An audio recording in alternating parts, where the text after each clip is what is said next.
지난주에 경북 문경 화재 현장에서 건물에 고립됐던 소방대원 2명이 순직하는 안타까운 일이 있었죠.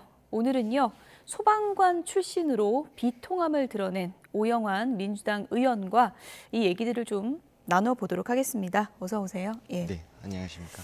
영상 보시면서도 지금 눈시울이 좀 붉어지셨는데 지난주에 화재 현장도 다녀오시고 또 연결식도 직접 다녀오셨죠? 네, 화재 발생한 당일, 사고가 있었던 당일에는 이 현장과 그리고 빈소도 들리고 그리고 이제 주말에는 연결식과 또 현충원에 이 두 분의 이 순직 영웅 소방관들을 보내는 현충원 안장식까지도 함께 하고 왔습니다. 예. 조금 전에 저희가 그 연결식 당시에 그 동료 소방대원들의 이제 모습도 볼 수 있었는데 뭐 가족들이야 말할 것도 없겠지만 함께 그 화재를 진압하던 그 동료를 잃게 되면 그 소방대원들의 마음이 좀 표현하기도 좀 힘들 것 같은데 어떻다고 볼 수 있을까요? 예. 실제로 이 물리적으로도 가족보다 더 많은 시간을 함께하는 동료이자 또 같은 일을 하고 같은 현장에 출동했던 이 동료들의 정신적 충격과 마음의 상처는 이 뭐라고 말로 표현할 수 없을 정도라고 생각을 하고요. 그리고 무엇보다 그 자리, 그 빈자리들을 두고 똑같은 장소에서 근무를 하며 똑같이 그분들이 하던 일을 이어가야 되는 그 심정은 앞으로도 좀 메워질 수 없는 그런 참 큰 상처다. 그 부분은 이 누구도 함부로 이렇게 위로할 수 없는 부분들이죠.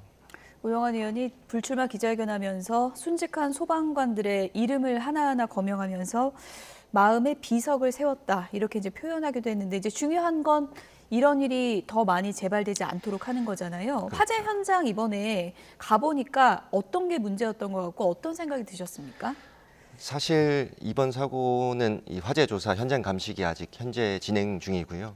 그리고 어떤 개별적인 이 사고의 이 화재의 발생 원인 이런 것들을 따지는 것보다는 사실 근본적인 예. 이 소방이라는 직업에 내재되어 있는 이 극도의 위험성과 또 예측 불가능성이 있는 것입니다. 예. 안에 사람이 있다는 말 한마디만 들어도 아주 일말의 가능성만이라도 있으면 지금 이 시간에도 실시간으로 발생하고 있는 수많은 재난 사고 현장에 극도의 위험성이 있는데 예. 그곳에 국민의 이 생명을 위협하는 현장에 소방관이 어떻게 진입을 하지 않을 수가 있겠습니까? 그 부분에 그걸 감수할 수밖에 없는 직업적 소명과 사명이 있는 것이고요. 다만 그 위험성을 현장의 위험성을 어떻게 최소화할 것인가 그리고 그 현장에서 활동할 수밖에 없는 이 소방의 대응 능력과 소방력을 어떻게 최대한 강화할 것인가 그거에 대한 중단 없는 네. 노력이 이어지는 것이 중요한 것인데 거기에 대해서 많은 한계가 있고 이어지지 못하고 있는 분명한 현실이 있습니다. 많은 분들이 이 TV를 보시면서 국회의원인데 소방관 출신인가? 이렇게 의아한 분들도 계실 거고 오영환 의원이 소방대원으로서 현장을 누빈 기간을 잘 모르는 분들도 계실 텐데 몇 년 정도 현장 경험이 있으신 거예요? 네, 10년 정도 현장에서 근무를 하다 왔고요.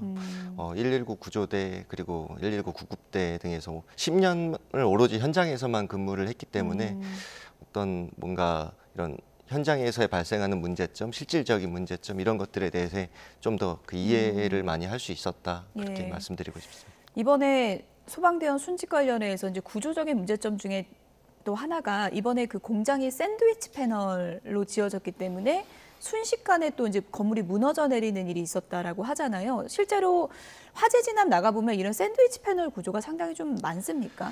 그렇죠. 이번 이 사고 현장이 된 이 공장의 경우에는 또 안에 이런 식품이다 보니 식용유가 가득 있어서 그게 기폭제가 됐다 이런 말씀도 있지만 예. 실질적으로 저런 구조 이런 공장, 창고 등의 구조들이 샌드위치 패널로 이루어진 경우가 많은데 예. 그 내부에 이 철판과 철판 사이에 들어가는 심재 이런 것들이 예. 우레탄 폼이라든지 이런 뭔가 굉장히 가연성이 높은 이런 자재들이 주로 많이 사용됩니다. 예. 그 부분들에 이제 불이 붙고 하면 실질적으로 거기 안에 물줄기가 닿기도 힘들고 진화 자체도 어렵고 붕괴 위험성도 그만큼 커지고 예. 저렇게 붕괴되는 건물들의 경우가 굉장히 많거든요. 그래서 이제 그런 부분들을 좀 가연성 자재들을 심재로 쓰지 못하게 하는 이런 입법도 이번 국회에서 통과를 시켰는데도 이미 지어져 있는 이미 지어진 건 어쩔 수 없는 그리고 이제 시행되기 전에 지어지고 있던 건축물 이런 것들에서 이렇게 화재가 나고 사고가 이어질 때 참 제가 법을 바꿨음에도 굉장히 많은 한계와 죄책감이 너무 큽니다. 실제로 샌드위치 패널 구조의 그런 화재 사고 현장에서 진압 활동을 하신 적도 있으신가요? 기본적으로 화재 현장에 출동을 하면 그런 구조는 일상적으로 보게 되죠. 일상적이군요. 그리고 이번에도 언제 진입을 하느냐, 또 진입을 하는 게 맞느냐, 이런 판단을 현장에서 하는 게 상당히 쉽지는 않을 것 같은데 그 판단에 대해서는 어떻게 생각하셨어요? 사실 그 부분들에 대해서도 뭐 매뉴얼의 문제다, 지휘의 문제다, 또 판단의 문제다, 그런 말씀들을 하시는 분들이 굉장히 많은데 사실 그런 매뉴얼대로 이렇게 완벽하게 부합하고 일치하는 현장은 있을 수가 없고요. 예. 그리고 무엇보다 그 매뉴얼이나 이런 데는 붕괴 가능성을 철저히 진단하고 가능성이 있으면 위험하면 진입하지 마라 이런 식으로 되어 있고 예. 그러나 그런 거에도 불구하고 어떤 상황에서든지 인명 구조를 최우선으로 하도록 하는 것이 저희 소방의 이 직업적 소명이고 예. 또 굉장히 이게 배치가 되는 거고요. 그리고 이번 화재의 경우 아무리 제가 돌이켜봐도 당시 예. 상황을 살펴봐도 예. 안에 인명이 있을 수 있는 가능성이 있는 상황에서 예. 화재가 연소 확대가 그렇게 이루어지지 않은 상황에서 들어가지 않을 소방관이 어디 있겠습니까? 그 부분에 대해서 뭔가 판단이 잘못됐다 이런 주장을 하는 것은 굉장히 이 소방의 직업에 대한 이해가 좀 부족한 그런 말씀이라고 생각을 합니다. 매뉴얼은 어떻게 보면 그냥 문서화된 형식적인 그런 얘기일 수 있는 거고 물론 최대한 예. 그것들도 보완하고 더 현장 안전을 담보하기 위한 노력들도 해야 되지만 예. 근본적인 좀 더 그 소방의 현장을 좀 안전성을 확대하기 위한 노력을 해야지 그런 결과론적인 이야기에서 그런 문제들에 대해서 뭔가 재발 방지 대책 이런 것들을 내놓는 것은 굉장히 이 탁상 행정이고 그런 이해도가 부족한 주장이다 그런 말씀을 드립니다. 지금 계속 강조해 주시는 그 원론적, 그 근본적인 문제 그런 거를 고쳐야 된다는데 핵심적인 게 어떤 건지 좀 간략하게 얘기를 좀 해줄 수 있을까요? 우선 첫 번째로는 예. 이 인력 부족의 문제이죠. 예. 지난 5년 동안 2만 명의 소방관을 충원했다고 하지만 그 기간 동안 그만큼 많은 소방 이 서가 늘어났고 안전센터가 늘어났고 근무해야 되는 곳들이 늘어난 만큼 2만 명이 다 분산 배치되면서 결국에 현장에 출동하고 있는 소방력 자체는 소방차에 탑승하는 인력 자체는 크게 늘질 않았어요. 그렇군요. 그렇다면 이 중단 없이 충원을 이어가야 하는데 현재 이 공무원 감축 기조 이런 것들을 강조를 하면서 소방력도 그냥 이 감소분만큼만 최소 충원하는 기조로 바뀌어서 굉장히 현장에 이 소방관들이 이 과거와 크게 다를 바 없는 현장 활동을 하고 예. 있고 그리고 두 번째로는 이런 지휘권의 문제 혹시 있습니다. 이 소방청이 개청되고 국가직으로 전환됐다 해서 많은 분들이 아직도 잘 모르시는데 그럼에도 불구하고 이 전문성, 화재에 대한 이 이해도 그런 화재 재난 사고에 특화된 이런 소방청의 지휘권이 일원화되어 있는 것이 아니라 예. 여전히 이 지도권이 이 지휘권이 시도 지방정부에 있어요. 그렇다 보니 이 현장 안정을 담보할 수 있는 이런 안정적인 지휘 체계가 확립이 안 되어 있는 겁니다. 예. 그 부분들이 현장 안전에 미치는 영향도 굉장히 지대하고요. 또 세 번째로는 결국 예산의 문제입니다. 그렇죠. 이런 인력 문제, 조직 문제, 그리고 항상 강조되는 장비 문제, 전부 다 예산 없이는 할 수 없는 부분인데 이 예산도 역시나 지방정부, 시도에 귀속되어 있기 때문에 이 시도의 각 지방정부의 지방자치단체의 이런 재정 상황이나 그런 지도자의 이런 관심도 이런 거에 따라 우선순위가 밀리면 이 지역별로 천차만별이에요. 어떤 소방서는 이 서울 같은 경우는 구조대가 이 한 팀에 7명, 예. 8명 이렇게 되는데 이번에 출동한 문경소방서의 경우에는 119 구조대원 단 5명에서 출동을 했거든요. 5명. 이보다 더 열악한 지역도 있고요. 실제로 이번에 5명이 현장에 출동해서 4명이 진입을 해서 사고를 당했는데 이 구조대원들을 구조할 수 있는 신속 동료 구조팀 이런 것들이 외국에는 일반화가 되어 있어요. 서울에선 그럴 여력이 있죠. 동료들이 고립됐을 때 손 쓸 여력이 없는 거군요. 그렇죠. 구조대원들이 추가로 도착해서 이 RIT라고 하는 신속 동료 구조팀, 구조대원을 구조하는 이런 팀이 도착하기까지 굉장히 많은 시간이 흘렀어요. 결국 인력의 문제입니다. 이런 부분들을 좀 먼저 생각하고 근본적인 것들을 개선하기 위한 노력 먼저 해야 된다. 그렇게 예. 강조해서 말씀을 드리고 있습니다. 지금 이 사고 이후에 뭐 정치권에서도 소방대원들의 처우 개선과 관련해서 여러 가지 목소리가 나오고 있는데요. 저희가 한동훈 위원장과 이재명 대표 얘기 잠시 듣고 오겠습니다. 화재 진화 수당이라는 게 있는데요. 그거는 2001년 인상된 이후에 지금까지 23년 가까이 그대로 동결돼 있습니다. 물가가 많이 올라간 제도이고요. 이 화재 진화 수당을 저희가 즉각 인상하겠다라는 말씀을 드린 것이고요. 그리고 위험 수당이라는 것이 있습니다. 그것은 2016년에 한 번 인상된 것이 마지막이죠. 7년 동안 그대로인데 역시 이 위험 수당 역시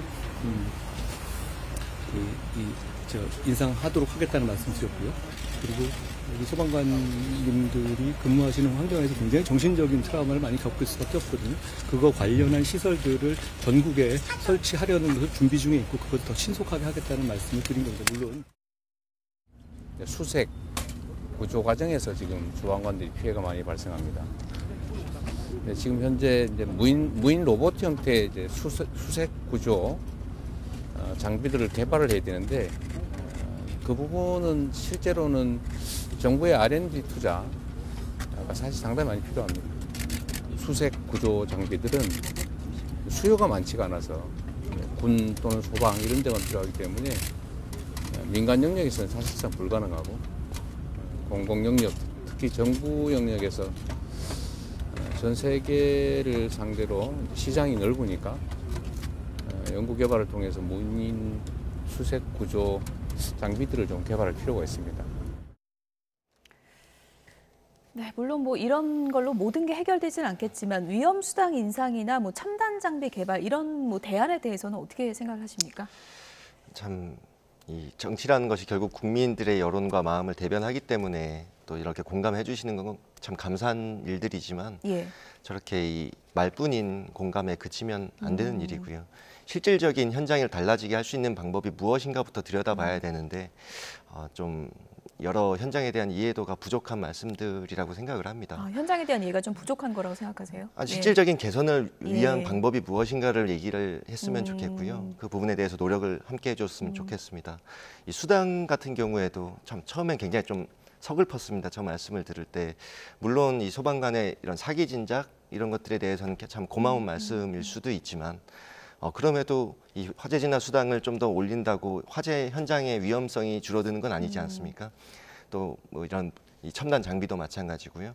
같은 예산을 들여서 뭔가 이 소방관에게 같은 예산을 들여서 수당을 올려 받을래 아니면 위험한 현장에 들어갈 때 단 한 명이라도 더 많은 동료들과 함께 할래 이런 물음을 했을 때 과연 어떤 대답을 할지 이런 근본적인 이런 고질적인 그리고 지금 당장 문제가 되는 이런 부분들에 대해서 좀 구체적으로 들여다보고 그걸 개선하기 위해 정부의 응답을 이끌어내는 그런 좀 실질적인 정치가 이 네. 노력을 했으면 좋겠고요.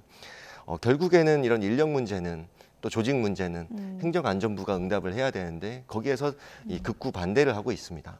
그리고 예산의 문제, 결국 국가직이 됐지만 이 지방 사무이기 때문에 지방 정부가 책임을 져야 된다는 논리인데 그렇게 행정안전부와 기재부라는 거대 이 권력 정부 부처들이 반대를 하고 있는 거에 대해 여당도 특히 정부 여당이 책임 있게 그 부분을 먼저 이끌었으면 좋겠고 예. 야당이 그런 주장을 아주 오랫동안 하고 있는데 거기에 대해서 전혀 이런 반향을 이끌어내지 못하고 있어서 저도 많은 이 예. 죄책감과 한계를 많이 느끼고 있습니다. 예. 의정활동 기간 동안 오영환 의원이 이 소방대원들의 그런 처우 개선이나 이런 부분들을 위해서 추진했던 법안들이 이제 꽤 있는 걸로 알고 있고 실질적으로 또 통과가 되기도 했고요. 어떤 부분이 제일 기억에 남으세요? 사실 이 소방관의 안전, 소방관의 처우 이런 것보다 이 국민의 안전, 조금이라도 더 사람이 덜 죽는 세상을 만들기 위해 이 의정 활동을 시작한 것이기 때문에 예. 국민 안전을 위해서 이런 대형 화재를 예방하기 위한 화재 예방법, 그리고 화재 조사법, 119 신고법 이런 좀 제정법들을 만들었고 그리고 소방시설법을 19년 만에 전부 개정을 하고 그리고 이런 건축법 아까 말씀드린 이런 위험한 건축 자재들을 사용하지 못하게 하는 이런 입법 성과들을 좀 통해서 조금이나마 더 안전한 사회를 위해 기여한 부분이 있을 수 있고요. 소방 처우와 관련해서는 이런 소방관들의 공상 추정법, 이 위험한 현장에서 근무하는 소방관들이 다치거나 병에 걸렸을 때 그 부분을 국가가 직접 입증하고 책임지도록 하는 좀 그런 굉장히 힘든 이런 입법들이었지만 해냈다는 그런 성과도 있긴 있습니다. 어느 인터뷰를 보니까 국회의원 의정 활동 중에도 아직 출동하는 꿈을 꿨었다 얘기를 하던데 왜 그랬을까요? 전 지금도 주기적으로 항상 그런 꿈을 꾸고 있고요. 그냥 제가 처음 소방관이 되고 싶었을 때부터 소방관 생활을 한 10년 동안의 기간 그리고 지금까지도 이런 소방 현장에 대한 국민 안전을 위한 그 부분에 대해서만 집중하는 이런 활동을 하면서 아직도 마음속에는 그냥 소방관으로서 살아가고 있는 현장에 대한 그런 일종의 뭐 감정이죠. 그리움입니까? 어떤 겁니까? 이런 이야기들을 합니다. 소방관들은 이 소방관 DNA가 있다. 뼛속까지 흐르는 이런 소방관의 피가 있다. 한번 그 제복을 입고 직접 이 국민의 손을 잡고 위험한 현장에서 국민의 생명을 구조해 본 사람을 살려본 사람은 그 손길을 잊을 수가 없는 거죠. 여전히 저는 그게 시간들이. 좀 궁금하더라고요. 화재 현장 신고받고 대형 화재나 위험한 순간도 많잖아요. 그 현장으로 달려가는 차 안에서는 어떤 생각을 하십니까, 주로? 뭔가 이 개인적인 생각에 빠져 있을 시간이 없을 정도로 이 사이렌 소리 속에서 이런 무전을 통해서 먼저 도착한 팀이라든지 아니면 상황실로부터 신고 상황 그리고 현장 상황을 전달받으면서 그 상황에 따라 필요한 장비들을 챙기고 개인 보호 장비를 착용하고 예. 그렇게 이 현장에서 어떻게 한 명이라도 더 구할 것인가, 어떻게 효율적으로 현장 활동을 할 것인가 이런 것들을 고민하기 바쁘지 달리 생각할 겨를이 있거나 그렇지는 않습니다. 이제 소방관으로 돌아가고 정치는 그만두겠다고 했는데 이렇게 정치권에서 또 국민 안전을 위해서 할 수 있는 일이 있는데 왜 굳이 나는 안 하겠다, 소방관으로 돌아가겠다 이렇게 발표했는지 궁금해하는 분들 많을 것 같습니다. 사실 저 또한 또 이 지역구 국회의원으로서 당선이 되었던 만큼 저에게 기대를 걸어주신 이런 지역 시민, 의정부 시민들이나 그리고 또 소방이나 이런 부분에 역할을 해주길 바라는 분들의 기대에 부응하지 못하는 건 너무도 죄송합니다. 하지만 아까 말씀드린 그런 여러 입법 성과들 참 10년, 20년 이런 소방과 이 전문가들의 수건이었던 염원이었던 이런 안전에 관련된 입법들을 바꿔 나가고 제도도 개선하고 많은 노력들을 했음에도 성과를 냈음에도 이렇게 지금 벌써 3년째 12명의 동료 후배들을 선배 후배 동료들을 현충원에 이렇게 묻으면서 이 참 내가 지금까지 한 노력들의 이런 많은 한계와 또 그분들의 그런 죽음에 대한 죄책감, 여러 그런 마음의 짐, 죄스러움을 느꼈기 때문에 그분들은 위험한 현장에 여전히 달려가고 있는데 앞으로도 달려가야 하는데 예. 저는 여기서 뭔가 그런 더 큰 선, 더 큰 정의, 뭐 더 큰 역할 이런 것들을 위해 나는 여기 있을 테니 당신들은 거기에 가라.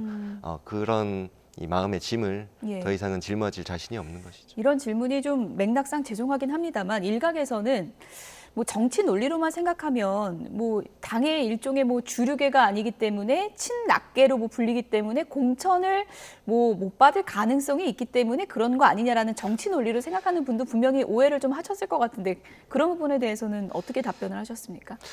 뭐 다른 정치적인 이유가 있는 것 아니냐는 질문을 주시는 분들께는 굉장히 모욕적이라는 답변을 항상 드렸었고요. 예. 그리고 제가 불출마를 한 시점은 총선 1년 전인 작년 4월 10일인데 예. 그때부터 무슨 이런 공천에 대한 불안감 이런 것들을 생각할 이유도 없고 그럴 만한 시점도 아니었죠. 예. 다시 정치를 하실 뭐 계획은 없으십니까? 나중에 다시 돌아올 수도 있는 거잖아요. 지금 들어와서 한 역할들에 이 최선을 다했고 주어진 기회와 이런 시간 동안 제 모든 노력을 다했고 그 부분들에 대해 조금이나마 부끄럽지 않으려면 다시 돌아가고 나서 또다시 그런 부분들에 대해 생각을 한다는 것 자체가 좀 예. 아직까지는 상상할 수도 없는 일인 것 같습니다. 기자회견에서 진영 논리에 기대어서 상대를 악마화하기에 바쁜 국민들께서 외면하는 정치 현실에 대해서 좀 회의감을 느꼈다 이런 내용도 하신 걸로 알고 있는데 어떻게 뭐 지금 뭐 정치 현실에 대해서 좀 회의감을 크게 느낀 것도 불출마 선언의 큰 배경이 됐다 이렇게도 볼 수 있는 겁니까? 전혀 그렇지는 그건 않습니다. 아닙니까? 예. 말씀드린 것처럼 마음의 이런 죄책감 때문에 이런 소방관들의 순직에 대한 이유가 유일한 불출마 선택의 이유였고요. 예. 그때 말씀드린 부분들은 이 일종의 소회이죠. 제가 의정 활동을 하면서 느낀 바에 대한 그냥 돌아본 반성이었고, 그리고 그 이후로 더 격화된 이런 갈등 상황, 또 정치적인 이런 점점 더 극단화되고 있는 상황, 선거가 가까워질수록 더욱더 격화되는 이런 모습들을 바라보면 예. 참 그 부분들에 대해 바꾸지 못하고 이런 저의 개인적인 이유로 예. 나가는 것들에 대해서 역시 무거운 책임감을 느낍니다. 네, 이제 소방대원으로 다시 변신을 하시는 건데 그럼 시험 다시 봐야 되는 건가요?